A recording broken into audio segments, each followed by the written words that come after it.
नमस्कार, मैं हूं संजय पांडे और आप देख रहे हैं खूटा.com। पश्चिम एशिया का रेगिस्तानी देश कतर इस वक्त दुनिया भर में चर्चा हो रही है। इसकी वजह यह है कि वहां पर रविवार को 22वें वर्ल्ड फुटबॉल कप यानी फीफा वर्ल्ड कप का आयोजन शुरू हो चुका है।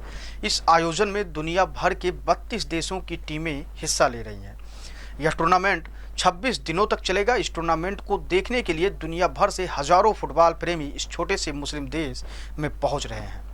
यह देश अरब प्रायद्वीप के उत्तर पूर्वी तट पर बसा हुआ है। इसके दक्षिण छोर पर सऊदी अरब है और बाकी तीन ओर फारस की खाड़ी है। माना जाता है कि कतर नाम की उत्पत्ति आज के जुबारा नाम के शहर के प्राचीन नाम कतारा से हुई है, जो बाद में धीरे धीरे अपभ्रंश होकर कतर हो गया। इस मुल्क का क्षेत्रफल कुल 11,571 वर्ग किलोमीटर है और जनसंख्या करीब 28 लाख है।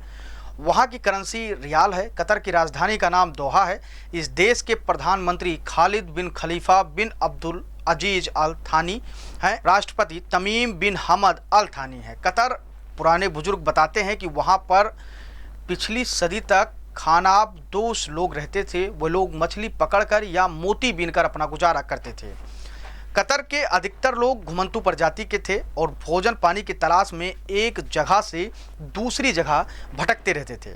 वर्ष 1930 से 40 के दशक में कतर के लोगों के हालात उस समय और भी खराब हो गए थे, जब जापान ने भी मोतियों का उत्पादन शुरू कर दिया था। इससे कतर के लोगों के काम धंधे ठप हो गए और देश के लोग अपने अपने साधनों से देश छोड़कर जाने लगे, जिसके चलते कतर की आबादी 25,000 तक सिमट कर रह गई थी। प्रति व्यक्ति सकल घरेलू उत्पाद के मामले में दुनिया का दूसरा सबसे समृद्ध देश बना है अब कतर। 70 साल पहले तक ऐसा नहीं था। वहाँ पर दुनिया की बहुत आबादी निवास नहीं करती थी।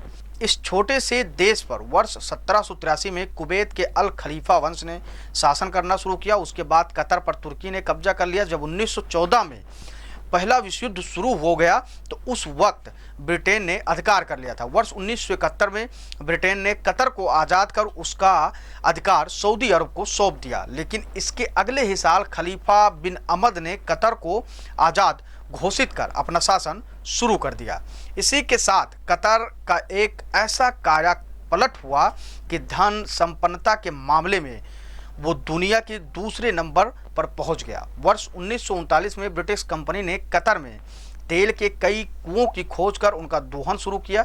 इसके साथ ही कतर के दिन फिरने शुरू हो गए।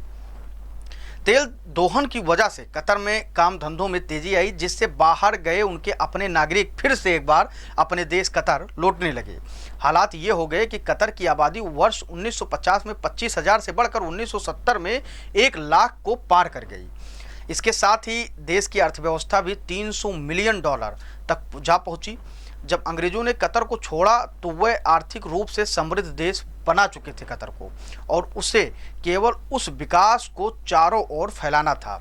दुनिया में अपनी धमक बनाने के लिए कतर ने अल जजीरा जैसे इंटरनेशनल चैनल शुरू किया, जो किसी भी देश के खिलाफ कतर का सबसे बड़ा सॉफ्ट वेपन बन गया, जिसने कई मुस्लिम देशों में सरकारों को बनाने और गिराने का काम किया।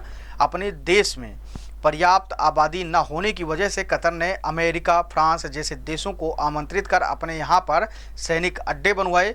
इसके साथ ही यूरोप के कई देशों की संपत्तियों में निवेश किया, जिससे कि तेल खत्म हो जाने के बाद भी उसकी अर्थव्यवस्था पर कोई चोट ना आए और न ही कोई असर आए, और ऐसे ही उसकी अर्थव्यवस्था बनी रहे। अपनी सॉफ्ट पावर को और बढ़ाने के लिए अब कतर 22वें फीफा वर्ल्ड कप का आयोजन कर रहा है। इसके लिए उसने $2 मिलियन खर्च करके 8 स्टेडियम, एक नया हवाई अड्डा और एक नए मेट्रो लाइन बनाई है। इस फुटबॉल वर्ल्ड कप को अब तक के इतिहास का सबसे महंगा वर्ल्ड कप कहा जा रहा है। हालांकि इसके बावजूद कतर अपने उद्देश्य में कामयाब होता नजर नहीं आ रहा है। चर्चा में होने का दूसरा जो सबसे बड़ा कारण है वो ये है कि पाकिस्तान समर्थक कतर अब भारत को भड़काने में पूरी तरीके से जुट गया है। कतर ने अभी तक भारतीय नौसैनिकों को रिहा नहीं किया है और अब उसने भारत के भगोड़े मुस्लिम उपदेशक जाकिर नाइक को कतर आने और फुटबॉल विश्व कप समारोह में हिस्से लेने का न्योता दिया है।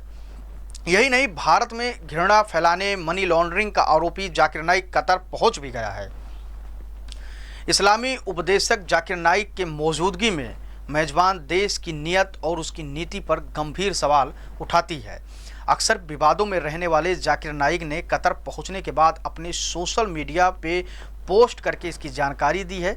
जाकिर नाइक ने कहा है कि वह कतर में पूरे फुटबॉल विश्व कप के दौरान इस्लाम धर्म पर लेक्चर देंगे और इस्लाम धर्म को प्रचारित करेंगे।